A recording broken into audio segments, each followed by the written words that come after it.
Hi guys, you are watching Digital Math Lecture with SP. And we are learning class 7 chapter number 14 compound interest. This is the lecture number 4. We have studied practice set 14.1 question number 2 and 3. In previous lecture, we have studied what is a compound interest and its formula. वो video आपने नहीं देखे होंगे तो lecture number 1 to 3 video जरूर देखें. हम लोग क्या सॉल्व कर रहे हैं practice set number 14.1 question number 2 and 3. Question number 1 हमने प्रीवियस लेक्चर में सॉल्व किया था. तो चलिए क्वेश्चन नंबर 2 स्टार्ट करते हैं. उससे पहले अपने चैनल को सब्सक्राइब नहीं किया तो please subscribe channel and share करो आपके फ्रेंड के साथ. तो चलिए क्वेश्चन नंबर 2 पढ़ते हैं. Shamrao has taken a loan of 12,500 at the rate of 12 PCPA for 3 years. If the interest is compounded annually, then how many rupees should be he pay to clear his loan? हमें क्या क्या दिया है देखो. Loan कितना लिया हमने शामराव ने 12,500.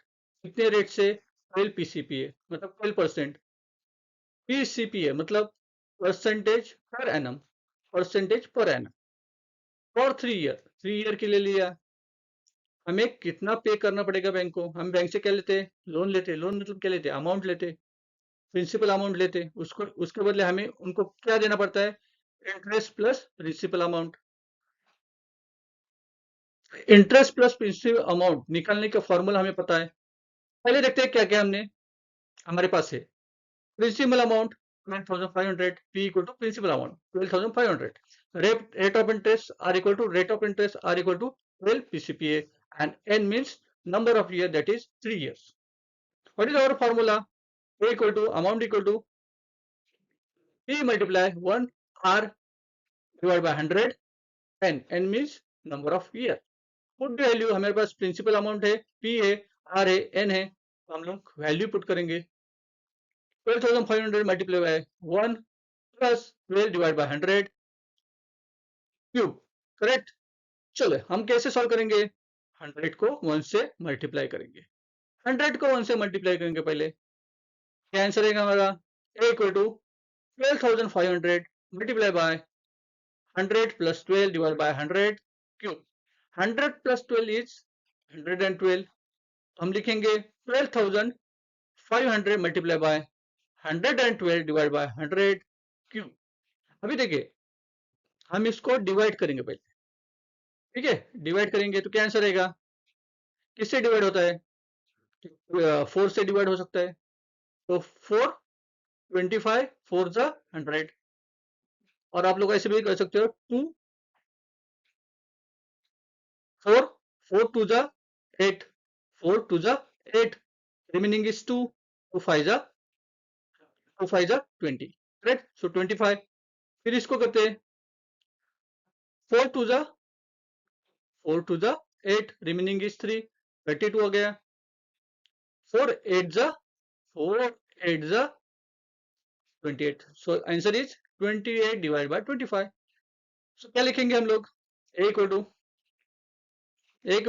12,500 multiply by in bracket 12 divided by 25 cube. हो गया. अभी 12 को 28 को 25 से डिवाइड करो. 28 को 25 से डिवाइड करो. कितना आंसर आता है देखो 12,500 मल्टीप्लाई बाय 1.12 क्यूब. अभी क्यूब निकालना है उसके लिए हमें क्या करना पड़ेगा 3 बार मल्टीप्लाई करना पड़ेगा. ये थोड़ा सा आपको करना पड़ेगा फास्टली मल्टीप्लाई करना पड़ेगा. 3 बार करना पड़ेगा. हाँ 1.12 मल्टीप्लाई 1.12 मल्टीप्लाई बाय 1.12. कितना आंसर है देखिए आंसर निकालो. चलो so a equal to 12,500 multiply by 1.4049. 1.4049. जब हम लोग 12,500 को 1.4049 से मल्टीप्लाई करेंगे तो हमारा आंसर आता है a इक्वल टू 70,561.25 रुपीज. तो हमें शामराव को कितना देना पड़ेगा? Shamrao should be pay rupees 70,561.25 to clear his loan. आए समझ में? तो हमारे पास क्या था? पहला प्रिंसिपल अमाउंट था, रेट ऑफ इंटरेस्ट था, ईयर था हमारा, कितनी ईयर्स के लिए लिया था, उसके हमने फॉर्मूला यूज किया, फॉर्मूले से हमने सॉल्व किया। तो थोड़ा सा मल्टीप्लिकेशन में मल्टीप्लिकेशन प्रॉपर करो, आपका आंसर प्रॉपर आ जाएगा। करेक्ट। चलिए क्वेश्चन नंबर 3 सॉल्व करते हैं।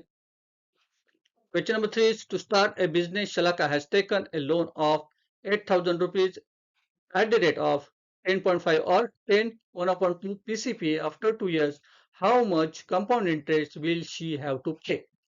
हमें क्या क्या दिया देखो, here P is 8,000, R is 10.5 PCPA and N equal to 2 years. P is principal amount, R is rate of interest and N is number of years. तो चलिए, what is the formula of amount? Formula हमने पढ़ा था, क्या पढ़ा था?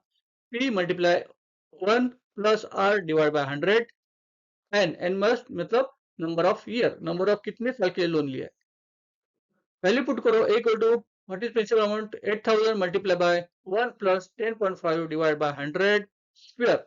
अभी 100 को 1 से मल्टीप्लाई करते हैं, 100 को 1 से मल्टीप्लाई करते हैं।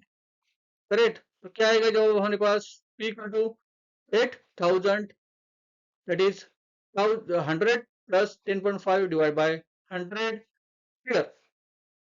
अभी 100 plus 10.5, 100 plus 10.5 that is 110 plus 5. हम लिखते 8,000 multiplied by 110 110.5 divided by 100 square. अभी हम लोग क्या करेंगे, 100 और 110.5 को किससे डिवाइड कर सकते हैं? किससे डिवाइड कर सकते हैं? 5 से डिवाइड कर सकते हैं। तो 5 टू द 10 और 0 आएगा, इधर भी करो 5 टू द 10, 1 बचेगा, 5 फिर 5 टू द 10 पॉइंट लेना पड़ेगा, फिर 5 1 जा 5, 5 1 जा 5। तो हम लोग कैसे लिखेंगे इसको? A equal to 8,000 multiplied by 22.1 divided by 20 square. अभी 22.1 को हम लोग इससे डिवाइड करेंगे, 20 से डिवाइड करेंगे। तो A equal to 8,000 multiply by 1.105 square, 1.105 square. चलो 1.105 का स्क्वायर करो, कितनी बार मल्टीप्लाई करना पड़ेगा? 1.105 मल्टीप्लाई बाय 1.105। चलो करिए, आंसर क्या मिलता है हमें? आंसर क्या मिलेगा? A equal to 8,000 multiply by 1.2210, 1.2210।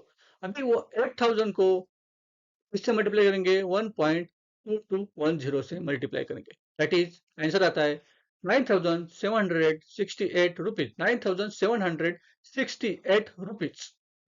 चलिए, कंपाउंड इंटरेस्ट आफ्टर 2 ईयर क्या आता है? Compound interest after 2 year that is interest equal to, interest कैसे निकालेंगे हम लोग? जो अमाउंट हमें देना है बैंक को, उसमें से प्रिंसिपल अमाउंट माइनस करेंगे। तो I इक्वल टू, आई मतलब interest, compound interest equal to amount minus principal amount, amount minus principal amount, that is I equal to 9,768 minus 8,000, 8,000। हम लोग 9,768 को 8,000 से माइनस करेंगे तो क्या आता है देखो, चलो 8 माइनस 0 क्या आता है? 8 minus 0 8, then 6 minus 0 6 minus 0 6, 7 minus 0 7, then 9 minus 8 1. So answer is amount of interest, interest कितना पे करना पड़ेगा? 1,768 रुपीज। आया समझ में? आपको लेक्चर पसंद आया? पसंद है तो प्लीज चैनल को पहले सब्सक्राइब करो, लाइक करो और शेयर करो आपके फ्रेंड के साथ। Thank you very much.